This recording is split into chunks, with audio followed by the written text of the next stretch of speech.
साथियों नमस्कार, मैं उपेन यादव। साथियों, युवा तक एक कार्यक्रम की शुरुआत कर रहे हैं, यानी कि सोमवार, बुधवार और शुक्रवार को 3 सप्ताह में 3 दिन रात 8 बजे युवा तक एक लाइव कार्यक्रम होगा, जिसके माध्यम से मैं आप लोगों की समस्याओं को जानूंगा भी और क्या क्या समस्या का निस्तारण कैसे होगा, आगे की रणनीति, कौन सी भर्ती अटकी हुई है, कहाँ अटकी हुई है, सरकार की क्या कमी है और बेरोजगार कितने परेशान हैं।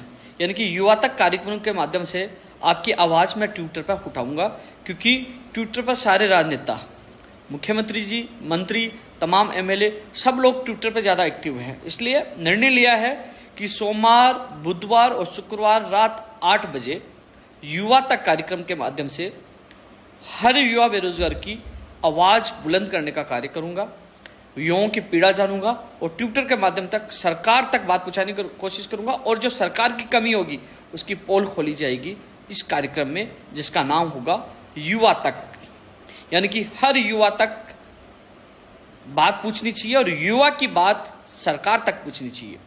सरकार तक युवा की बात पूछने के साथ साथ उन समस्याओं का निस्तारण होना चाहिए। इसलिए हमने इस कार्यक्रम का नाम दिया है युवा तक, जिसकी शुरुआत शुक्रवार को रात 8 बजे से की जाएगी और विशेष कई मुद्दे होंगे।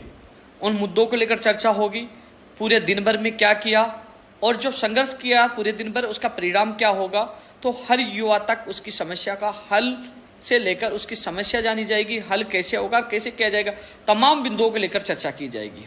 इसलिए निश्चित किया है कि हर सप्ताह में सोमवार, बुधवार और शुक्रवार को 3 दिन मैं ट्विटर पर लाइव रहूंगा। यानी कि फेसबुक और यूट्यूब चैनल की बजाय मैं ट्विटर पर लाइव इसलिए रहूंगा क्योंकि ट्विटर पर अधिकतर पक्ष विपक्ष, मुख्यमंत्री जी, मंत्री और तमाम राजनेता ट्विटर पर ज़्यादा एक्टिव रहते हैं। तो ट्विटर के माध्यम तक सरकार तक बात पूछे, युवाओं की आवाज़ पूछे, युवाओं की पीड़ा पूछे और उनकी समस्याओं का निस्तारण हो। इसलिए यह महत्वपूर्ण निर्णय लिया है।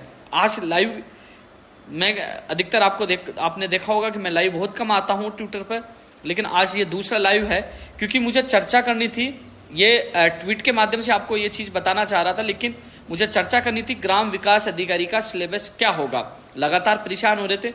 मैंने 2 चीज़ें आज सुबह लाइव में भी बताई था, आपको एक बार पुनः बता दूं कि मांग भी की है और चेयरमैन साहब तक बात भी पूछा दी कि संभाग मुख्यालय पर परीक्षा आयोजित हो तो उसमें सरकारी स्कूल परीक्षा केंद्रों में परीक्षा आयोजित हो और उसका जो कर्मचारी है वो सरकारी कर्मचारी की नियुक्ति वहां ड्यूटी लगाई जाए। ये चीज भी उन तक हम रख रहे हैं।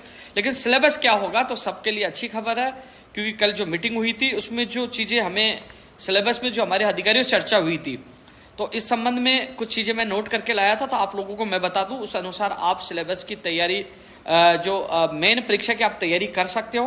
हालांकि यह सिलेबस कभी भी जारी हो सकता है, विभाग द्वारा जारी कर दिया गया, केवल वेबसाइट पर उस सिलेबस को डालना है। तो तमाम जो युवा जो सिलेबस की तैयारी, जिसकी ग्राम विकास अधिकारी भर्ती की मेन परीक्षा की तैयारी कर रहे हैं, तो उन तक ये मेरा वीडियो जरूर पूछा है, जिससे वो तैयारी आसानी से सही ढंग से कर पाएगा।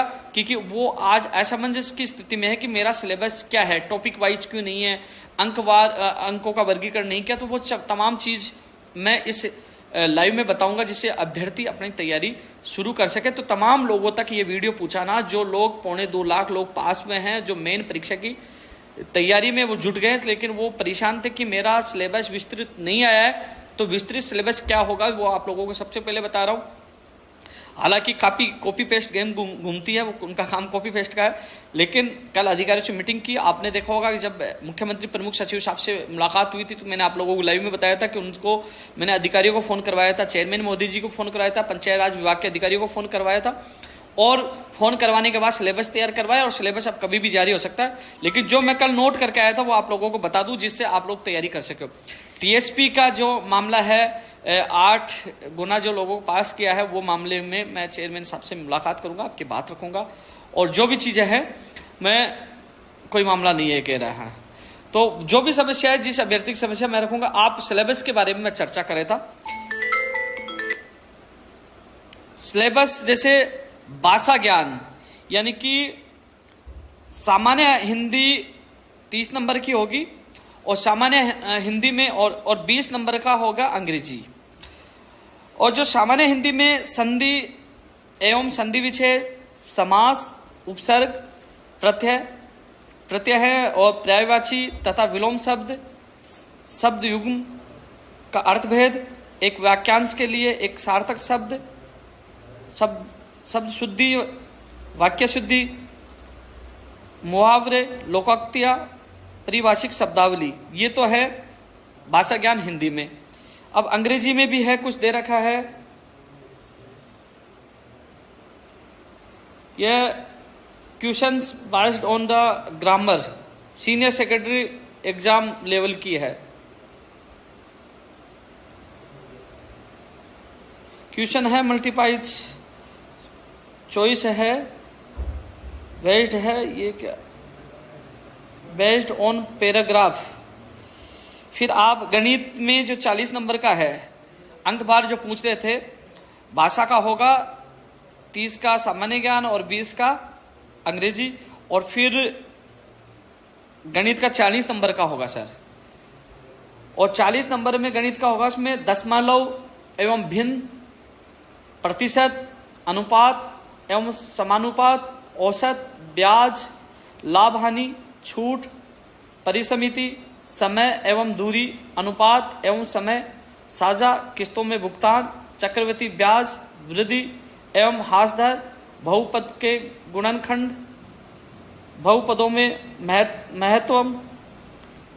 महत्व समापत्य एवं लघुतम समापत्य, यानी कि लैसे पैसे, दो चरों वाले रैखिक समीकरण, केंद्रीय प्रवृत्ति के माप, माध्य विचलन, चतुर्भुज, वृत्त, चाप और उनके द्वारा अंतरित कोण, ज्योति में ज्यामितीय रचनाएं,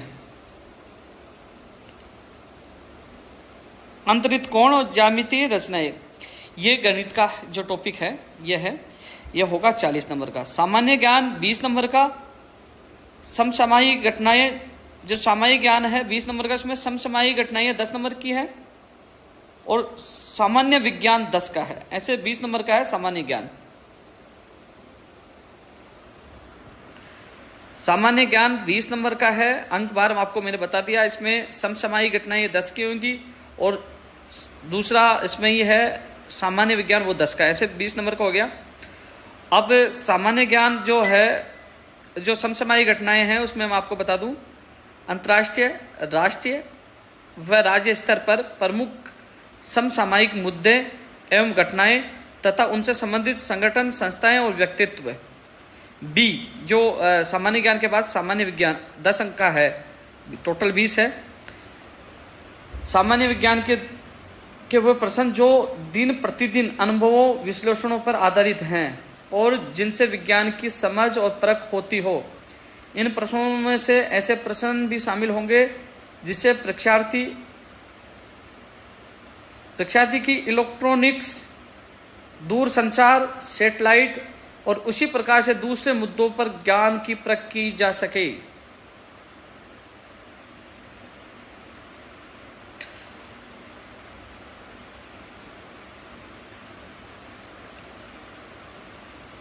भूगोल एवं प्राकृतिक संसाधन 30 नंबर का है। ये अंकों का जो बताया 30 नंबर का, 30 नंबर अंक का है ये।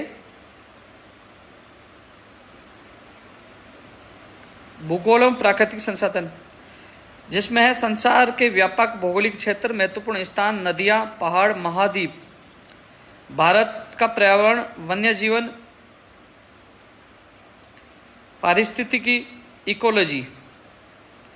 तीसरा, राजस्थान का भौगोलिक परिदृश्य, मौसम, वनस्पति, मिट्टी के प्रकार, भौगोलिक क्षेत्र, मानव संसाधन, जनसंख्या की समस्याएं, बेरोजगारी, गरीबी, अकाल, सूखा, बढ़ता हुआ रेगिस्तान। राजस्थान के प्राकृतिक संसाधन, खनिज एवं खान, वन भूमि, पानी, पशु संपदा, वन्य जीवन एवं वन्य संरक्षण, ऊर्जा समस्याएं, ऊर्जा के परंपरागत एवं गैर परंपरागत स्रोत।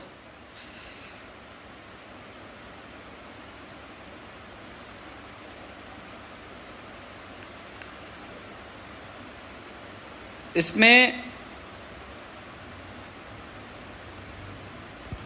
जो मैं आपको सिलेबस के जो टॉपिक बता रहा हूं, अंकों का भार भी आप लोगों को बताया है।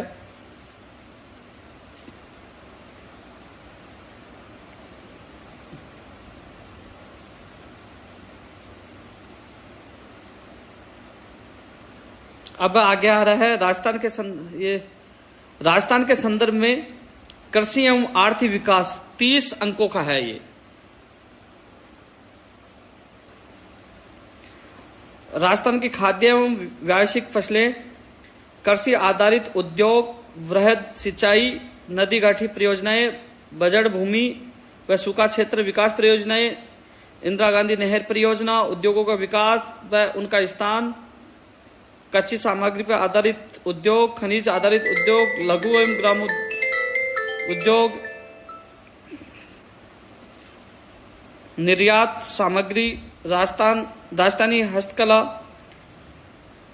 आदिवासी और उनकी अर्थव्यवस्था, विभिन्न आर्थिक योजनाएं, विकास संस्थाएं, सहकारी आंदोलन, लघु उद्यम एवं वित्तीय संस्थाएं, संविधान के 73वें संशोधन के अनुरूप पंचायती राज संस्थाओं की भूमिका।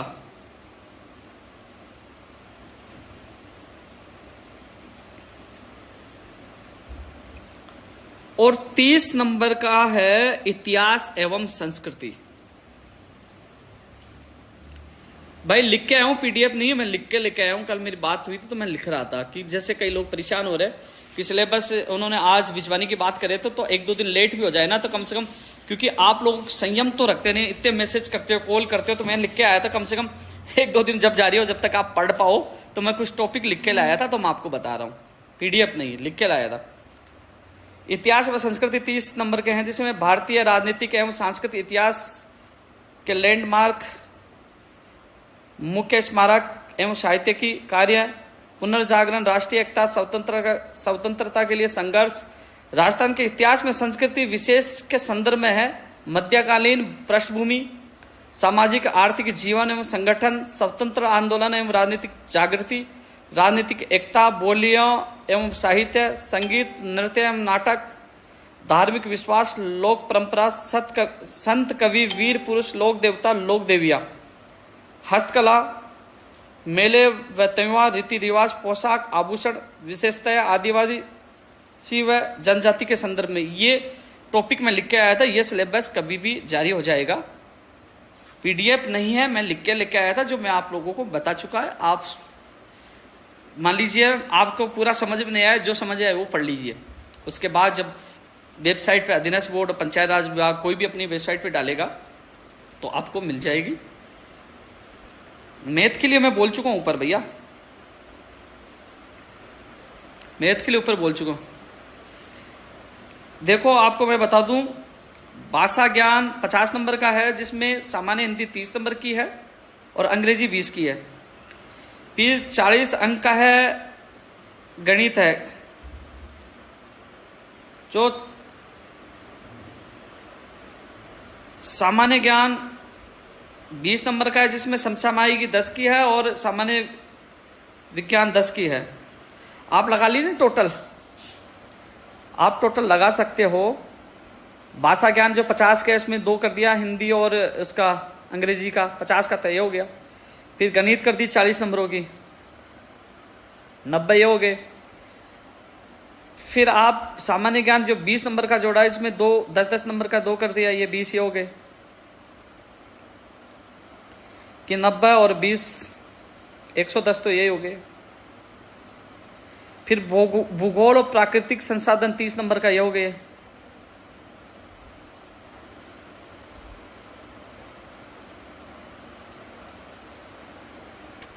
और फिर ये 30 के हो गए, 110 और 30 140 हो गए ना। और फिर राजस्थान के संदर्भ में कृषि एवं आर्थिक विकास अंक ये 30 का ये हो गया।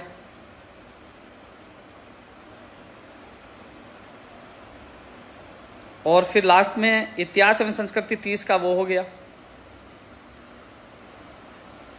तो अंक आप जोड़ लीजिए, ये अंक भार ये है। टॉपिक आप लोगों को मैंने बता दिया है, आप इस तरीके से तैयारी करिए।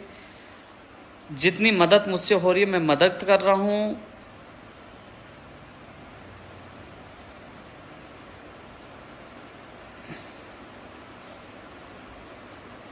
जो मुझे बताया, जो सिलेबस मुझे बताया मैं लिख के आया। ये वेबसाइट पर देखो, जो वहाँ मैं नोट कर पाया, कुछ नोट करने में मिस्टेक भी हो सकती है कि पूरा नहीं कर पाया, लेकिन ये कुछ इसलिए मैं नोट करके लाया हूँ कि जिससे आप लोग तैयारी कर सके।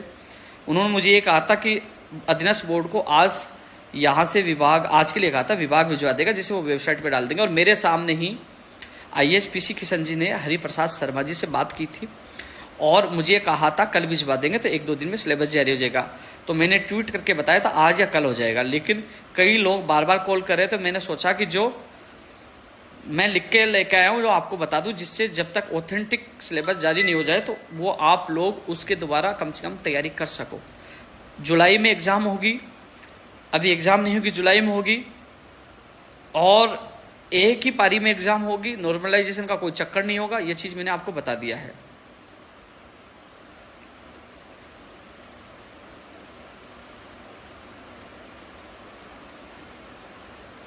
TSP के अभ्यर्थियों के साथ जाके मैं आपकी बात रखूंगा, मदद जितनी होगी मदद मैं करूंगा।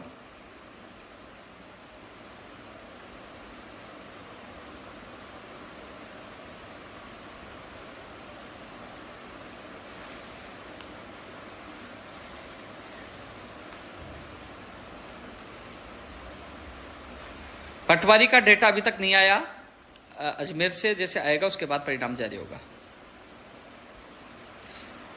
बिल्कुल, जुलाई में ही एग्जाम होगी, उससे पहले नहीं होगी। फायरमैन का रिजल्ट अगले वीक में आने की संभावना। सेकंड ग्रेड की एग्जाम कब होगी? अगस्त के बाद ही होने की संभावना। भैया मैंने बोल दिया, आप इस आधार पर तैयारी करो, क्योंकि धरातल पे हम काम करते हैं, लोगों जैसे कॉफी फेस्ट नहीं करते हैं, और आपका सिलेबस इस आधार पर आप करें। हाँ, एक चीज और है कि 18 तारीख को हिंडोन करौली पर कोई शादी प्रोग्राम में जाना हूँ, वहाँ युवा बेरोजगारों से मुलाकात करूंगा। हिंडोन में युवा बेरोजगारों से 11 बजे मिलने का प्रोग्राम है। तो 18 अप्रैल सुबह 11 बजे हिंडोन करौली रहूंगा। फर्स्ट ग्रेड वाला मामला चल रहा है, और ये सिलेबस मैंने बताया, इसका आधार पर आप तैयारी करो, जल्दी जारी हो जाएगा यार। मान लीजिए उन्होंने मुझे आजकल के लिए कहा था, आजकल भी नहीं होता, मान लो सपोज करो अगले वीक हो जाएगा, लेकिन आपको मैंने जो अधिकतर चीज बताई ये सिलेबस की ही चीज बता रहा हूं, जो मैं कल मीटिंग में गया था, नोट करके लाया था, और आप इस आधार पर अपनी तैयारी शुरू कर दीजिए। धन्यवाद।